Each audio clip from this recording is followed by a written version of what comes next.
त गएको थिएन मेटेरियल गाहेर छ अहिलेसम्म ल अब जान्छ किन यता गए कुन लाइन हो तपाईको हाम्रो तातो पानी त्यो बत्ती गएको थियो हजुरको नि बत्ती गएको थियो मेरो नि जस्तै आएछ त्यही त अब यस्तै छ अब हेर त यसलाई कपी गर्यो कपी गर्दै थिएँ गएछ ए हो ल तलसम्म गरिदियो सर ठिक छ गर्ने कि होइन? ठिक छ सबै गर्ने हो तलवाला नि सबै गर्ने अब हेर त म भन्दै जान्छु एनई भनेको चाहिँ के भयो भन्दाखेरि नम्बर अफ इलेक्ट्रोन्स हैन नम्बर अफ इलेक्ट्रोन्स हुने भयो गिभन बाई दिस एक्सप्रेसन र यसमा चाहिँ यदि number of electrons is divide by volume हामी के भन्छौँ number of electrons is divided volume त्यस पछाडि number of electrons per unit volume भन्छ हैन अथवा इन एनदर इलेक्ट्रोन कन्सन्ट्रेसन पनि भन्छौँ ठीक छ इलेक्ट्रोन कन्सन्ट्रेसन ELECTRON है इलेक्ट्रोन कन्सन्ट्रेसन CN हो इलेक्ट्रोन कन्सन्ट्रेसन पनि भन्छौँ भने पछाडि के हुने भयो भन्दा electron concentration denoted by n small n is equal to capital N upon V volume is equal to LI नै भयो हैन LI नै यति यता V ल्याइदिने हो भने के हुने भयो ल यो हुने भयो हैन यो V नहुने भयो यहाँ चाहिँ त्यस पछाडि 8 पाइ अपन 3h स्क्वायर यति आउने भयो अनि त्यसलाई नै फेरि हामीले गरेका छौँ भने पछाडि EF को फर्ममा आउने भयो भने पछाडि फर्मिक इनर्जी लेभल कति हुने भयो त भन्दाखेरि गिभन बाई दिस एक्सप्रेसन है त फर्मिक इनर्जी भनेको चाहिँ के भयो given by this expression in equation 3 हो अब यहाँ हेर त यसमा के छ भन्दाखेरि h भनेको प्लाङ्क्स कन्स्ट्यान्ट यसको भ्यालु कति हुन्छ याद छ तिमीहरूलाई 6.62 into 10 को power minus 34 जुल सेकेन्ड हैन अनि m भनेको mass of electron what is the mass of electron 9.1 into 10 को power minus 31 kg हैन ठीक छ भने पछि यो त सबै के भयो भन्दाखेरि यिनीहरु त सबै कन्स्ट्यान्ट टर्म हो है यिनीहरु सबै कन्स्ट्यान्ट टर्म हो भने पछि भेरिएबल टर्म के मात्रै भयो भन्दाखेरि n इलेक्ट्रोन कन्सन्ट्रेसन हैन अथवा number of electrons per unit volume electron concentration मात्रै भेरिएबल टर्म हो भने पछि यदि हामी यसलाई यसको भ्यालु पुट गर्ने हो भने कति आउँछ त भन्दाखेरि यति आउँछ है त ल यो सबै कपी गर त अहिले यति आउने भयो यो कहिलेकाहीँ तिमीहरूलाई सोध्न सक्छ है 4 मार्क्समा चाहिँ इलेक्ट्रोन कन्सन्ट्रेसन दिएर चाहिँ कति हुन्छ फर्मिक इनर्जी लेभल भन्यो भने यति है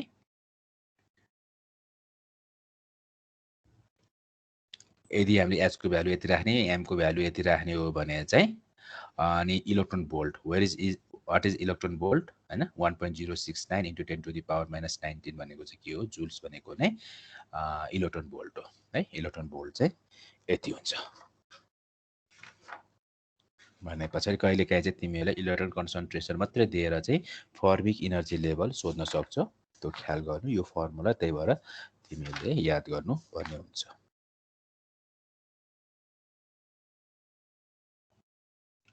मिस्टेक भयो कि यो के ठीक छ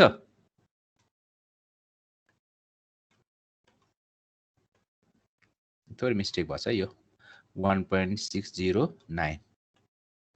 हो into 10 to the power minus 19 है त यो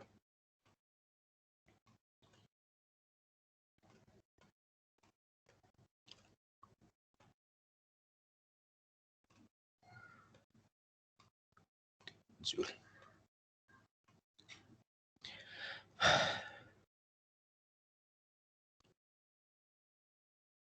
र यो फर्ममा पनि हामीले लेख्न सक्छौं भनेर गरेका छौं गरे पनि भयो नगरे लेखे पनि भयो यो चाहिँ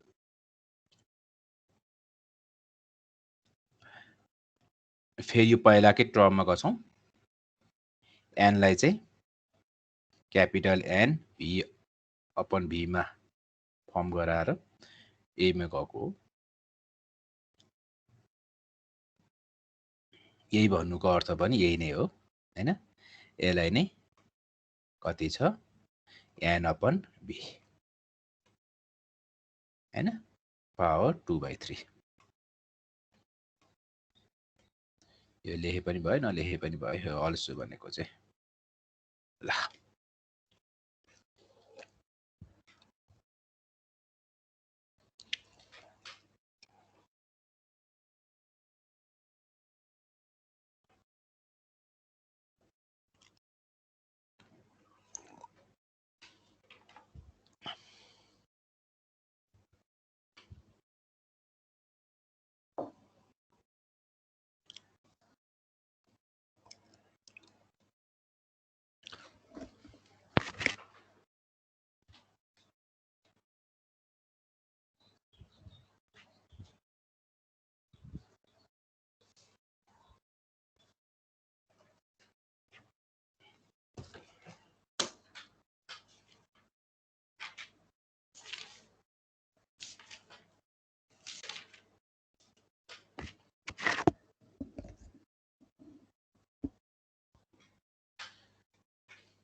भयो, सक्यो यहाँसम्म। सुन्दैछु सर।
हेलो, सक्यो? सकिए सर। सक्यो हैन। ल अब अर्कोमा जान्छु है, फर्मी ड्यास डिस्ट्रिब्युसन फङ्सन। यो लेखा त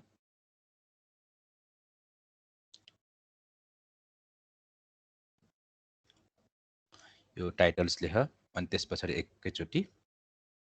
यो कपी गर है यहाँबाट।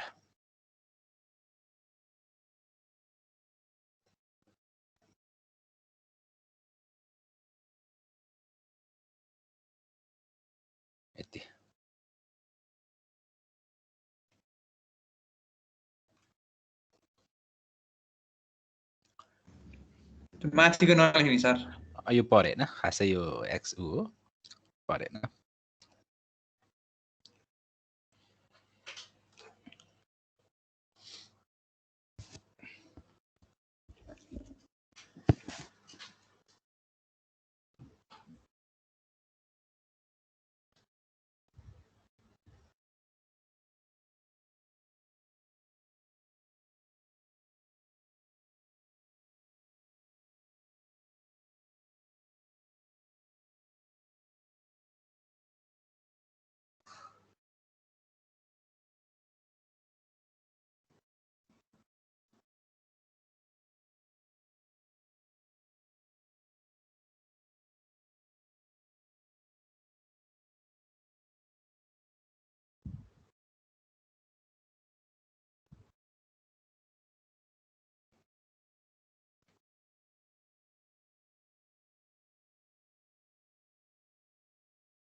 सक्यो।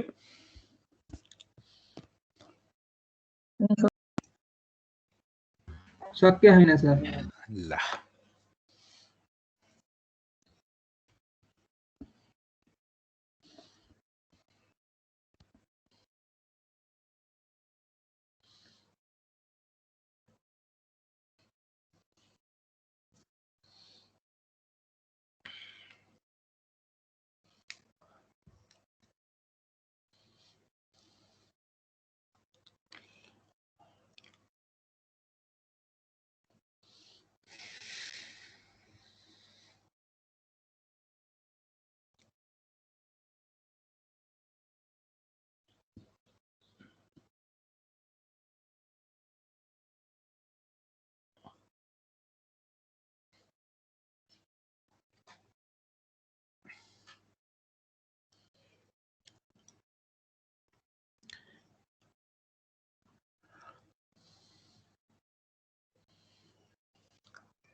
सक्यो भने सक्यो भन ल।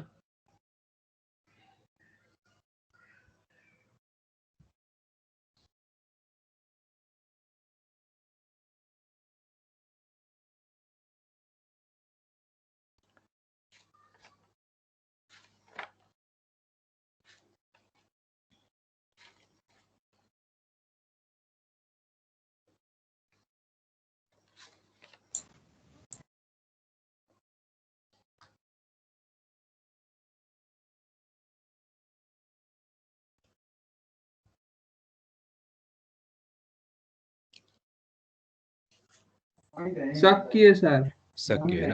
अरूको पनि अरू पनि सक्यो होला।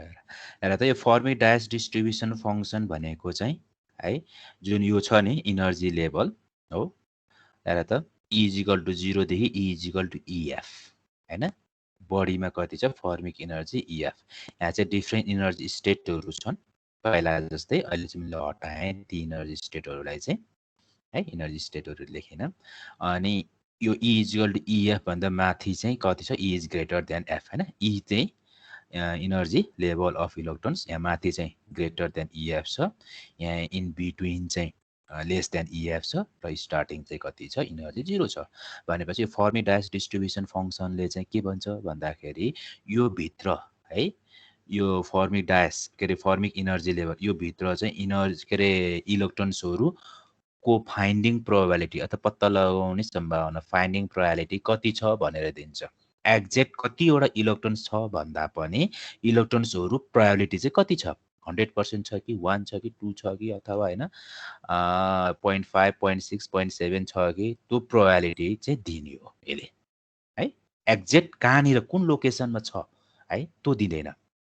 हो। यो लोकेसनमा छ कि यो लोकेसनमा छ कि यो लोकेसनमा छ अथवा कतिवटा छ त्यो नदिकन चाहिँ इलेक्ट्रोन्सहरू यो भित्र चाहिँ है छ कि छैन भनेर चाहिँ के डायस डिस्ट्रिब्युसन फंक्सनले दिन्छ र यसलाई चाहिँ हामी कहिलेकाहीँ अकुपेसन इन्डेक्स अथवा प्रोबेबिलिटी अफ अकुपेसन पनि भन्छौँ एन्ड र त्यो फाइन्डिङ प्रोबेबिलिटी चाहिँ यो एक्सप्रेसनद्वारा दिन्छ 1/1 प्लस EXP भनेको E को E हो एक्सपोनेन्शियल अथवा E पनि लेख्छौँ हामी यसको ठाउँमा कहिलेकाहीँ E को power E minus EF upon KT हैन E इनर्जी लेभल EF भइहाल्यो KT भइहाल्यो हैन ल अब यहाँ हाम्रो डिफ्रेन्ट स्टेटमा हेर्छौँ हेर त number 1 for k is equal to 0 Kelvin, sorry, for t is equal to 0, t is equal to 0 and condition, and R को चाहिँ E is equal to EF, E is equal to EF. मा यो कति हुन्छ probability भन त मलाई यतिकै हेरेर पनि कति हुन्छ यो 1/, यो कति हुन्छ भने त यो नि 0 भयो हैन यो पनि कति भयो 0 भयो ठीक छ भने पछाडी 0/0 लाई हामी के भन्छौं म्याथमेटिकली इन्डिटरमिनेन्ट फर्म भन्छौं है भने पछाडी यदि यो कन्डिसन नम्बर 1 कन्डिसन आयो भने चाहिँ एक्ज्याक्टली इलेक्ट्रोन्सहरु कहाँनिर छ भनेर पत्ता लगाउँदैन कि अथवा छ कि छैन भनेर चाहिँ हामीलाई थाहा हुँदैन इन्डिटरमिनेन्ट फर्ममा आउने भयो है त यो केसमा चाहिँ जस्तो कि अब नम्बर 2 केस हेर हो नम्बर 2 केसमा चाहिँ for t is equal to 0 t is equal to 0 हो E is less than EF के हुने भयो त्यो माथिको एक्सप्रेसन हेर त E is less than EF के हुन्छ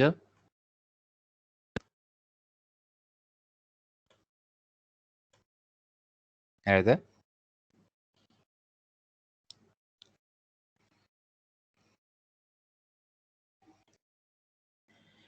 यो सर्टेन फर्ममा आउने भयो हैन सर्टेन कन्स्ट्यान्ट आउने भयो Yes, sir. Oh, sir. Constant certain constant आउने भयो हैन CON कन्स्ट्यान्ट डिभाइड बाइ 0 कति हुन्छ यो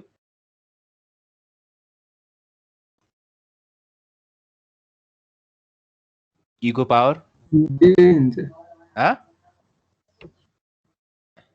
पावर 0 हुन्छ अनि भने पछाडी के आउने भयो 1/1 आउने भयो अथवा 1 आउने भयो योबाट हैन 1 हो नि अब हेर त यो भित्र यो भन्नुको अर्थ चाहिँ जुन हामीले यो एक्जुम गरेका छौं यो भनेको चाहिँ इन बिट्विन यो लाइन र यो लाइनको बीच हो नि त हैन कहाँनिर थाहा छैन तर इन बिट्विन यो लाइन र यो लाइनको बीच हो हामीले के भन्छौं इज लेस देन EF भनेका छौं भने पछाडी अब यसमा इलेक्ट्रोन पत्ता लगाउने प्रोबेबिलिटी के भयो त सम्भावना छ नि त समवेयर छ नि त कहाँनिर छ थाहा छैन तर समवेयर छ नि त भन्नुको अर्थ चाहिँ 100% भयो के त्यो भन्न खोजेको है अब सिमिलरली अर्को केस हेर त third case similarly third case हेर त t is equal to 0 t is equal to 0 हैन E is greater than EF यो केसमा के हुन्छ होला त माथिको फंक्सन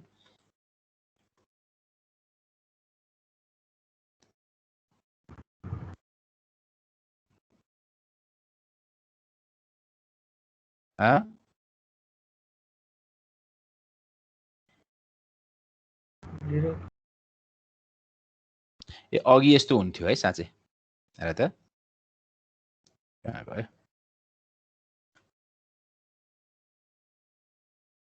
अघि चाहिँ के हुन्थ्यो भन्दा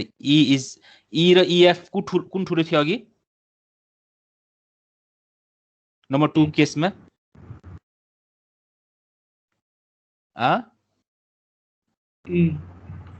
E ठुलो थियो र अघिको केसमा नम्बर 2 को केसमा EF ठुलो थियो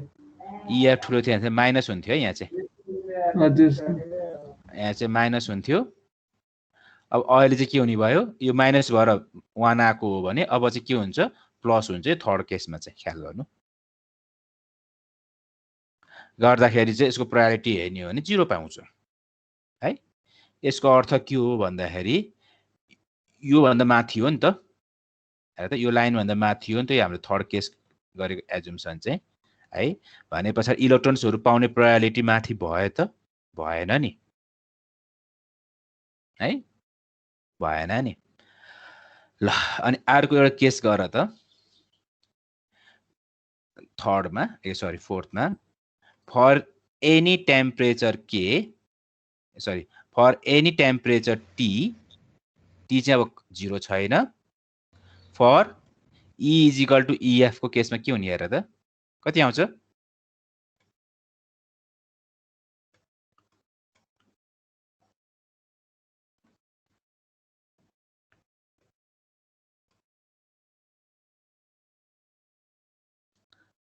माने त अब त के हुने भन्दाखेरि E is equal to EF भन्ने साथ 0/KT है हो KT भन्ने साथ यो 1 आउँछ हैन यो केसमा चाहिँ 0.5 आउँछ है 0.5 आउँछ ल 0.5 आउँछ है यो चारवटा केसमा एउटामा चाहिँ इन्डिटर्मिनेन्ट फर्म आउने भयो अर्कोमा चाहिँ 1 आउने भयो नम्बर 2 केसमा चाहिँ नम्बर 3 केसमा चाहिँ 0 आउने भयो नम्बर 4 केसमा चाहिँ कति आउने भयो 0.5 आउने भयो फर डिफरेन्ट टेम्परेचरमा है यहाँ त्यही कुराहरु नै गरिया छ हो हेर त case 1 if E is equal to EF at 0 Kelvin Fermi-Dirac distribution function becomes indeterminate है त case 2 if E is less than EF at 0 Kelvin 0 temperature finding probability कति भयो 1 भयो है सिमिलरली केस 3 मा चाहिँ if E is greater than EF at T is equal to Kelvin then finding probability is 0 है र केस 4 यहाँ case 4 मा चाहिँ अलिकति अर्को गरेको छ ग्रेटर भेरी भेरी ग्रेटर भनेको छ very very greater for not equals to 0 हुँदाखेरि यति आउँछ भन्नु खोजेको छ र अघिको केस मैले केस 4 भनेको चाहिँ यहाँ दिएको छ त्यो केस 4 चाहिँ यो हो है यो हो केस 4 भनेको चाहिँ हेर त दैट फर एनी टेम्परेचर हैन any temperature भनेछ T not equals to 0 the occupation index is 0.5 if the energy of electron is equals to Fermi energy or त्यो भनेको चाहिँ यो है त एकचोटी सर र हेर्नु बुझ्यो यसमा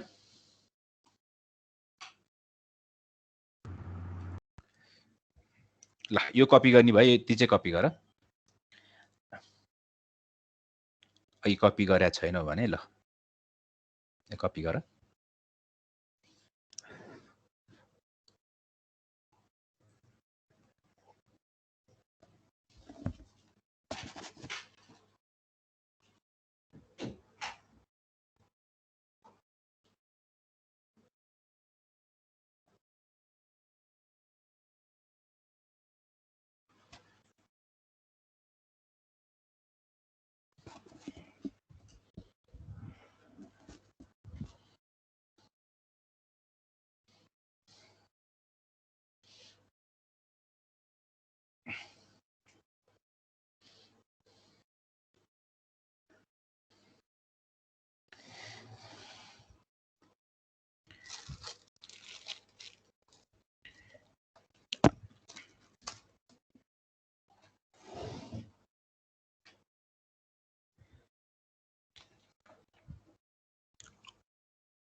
छिटो कपी गरे पछाडि क्लास एन्ड गरौँ है फेरि अर्को क्लास होला तिमीहरुको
कपी गरिरहेको छु सके पछाडि चाहिँ लिभ गर है